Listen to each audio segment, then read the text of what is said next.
দাম্পত্য জীবনের মাত্র 14 দিনের স্মৃতি, এই স্মৃতিকে আঁকড়ে ধরে এক বোন 16টা বছর 17টা বছর কাটিয়ে দিয়েছে। মাত্র 14 দিন সংসার করেই মোতাহার ফিরেন কর্মস্থলে। এরপর বিডিআর বিদ্রোহ, তারপর জেলেই কেটে গেছে 16 বছর।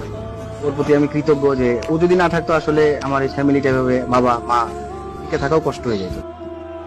আমি নিউজটা দেখে ভাবলাম আমার এই বোনের প্রতিটি দিন কিভাবে কেটেছে, প্রতিটি রাত কিভাবে কেটেছে, প্রতিটি ক্ষণ কিভাবে কেটেছে। এনফোর্স ডিসঅ্যাপিয়ারেন্স, গুম, যেটা সবচাইতে বড় মানবতা বিরোধী অপরাধ। কখন দিন কখন রাত কিছু জানে না, বছরের পর বছর কেটে গিয়েছে। এক্সট্রা জুডিশিয়াল কিলিং এর কোনো হিসাব নাই, বিচার বহির্ভূত হত্যা। কত মানুষ যে গুম হয়েছে তার কোনো ইয়ত্তা নাই। যেই ফ্যামিলির সদস্য গুম হয়েছে তারা কি ওই লোকটার জন্য মাগফিরাতের দোয়া করবে নাকি সুস্বাস্থ্যের দোয়া করবে তারা নিজেরাও জানতো না।